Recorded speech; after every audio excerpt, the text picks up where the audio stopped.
The women in Viking society had a quite liberal and independent position compared to many other society, especially in Europe, during this era. And if we compare the Viking women to the Greek or Roman women, they were darn free in comparison.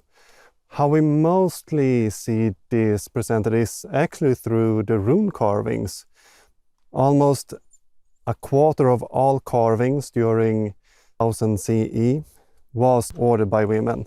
And they even made public construction projects, for example, bridges. And we found one of those projects here outside Eskilstuna, where we find what's referred to as Sigurd ristningen, or Sigurd carving.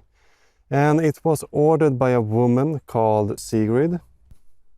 She ordered that bridge. We can see the bridge head still there. How the bridge looked like, we are not really sure, but we can see the little river there on the side. And she is very proud, and she states on the stone that she made it. And it's a very beautiful carving straight into the rock. And if we go up, we can see her name here.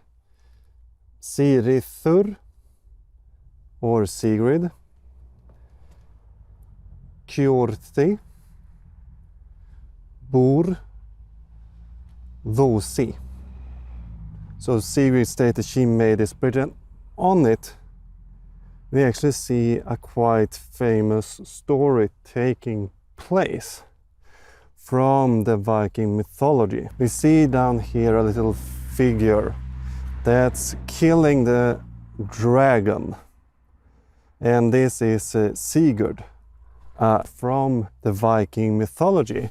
And he's killing the dragon that we can find over here. And after killing the great dragon for its gold, he sits down to eat its heart.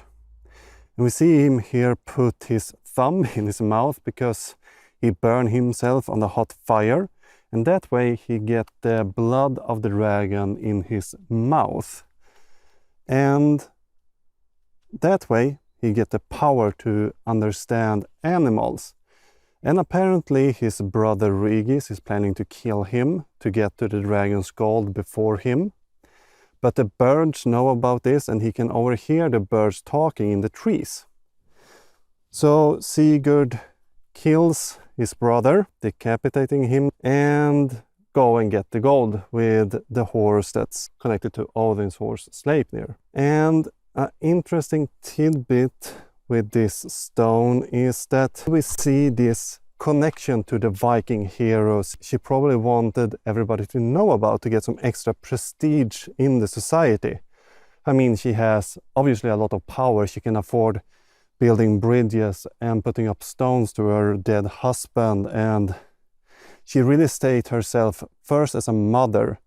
She's mother to Ulrich, and then she states her father, then adoptive brother, and lastly her husband. But she seems to be the most important one on the stone. It's a bit interesting because the stone, while having this Viking mythology carved all over it, is still written with a Christian language. If we continue reading on the stone, we learn that she's doing this for her husband's soul. The Vikings themselves weren't much worried about the soul. This is a Christian idea. So she is mixing a Christian idea with a Viking mythology, with Viking costume, that's readapting to fit a Viking society. So she's building this bridge that we see down here to help her husband's soul pass into the next life while keeping the old tradition alive. And it's quite interesting how we see this duality in the society during the Viking Age.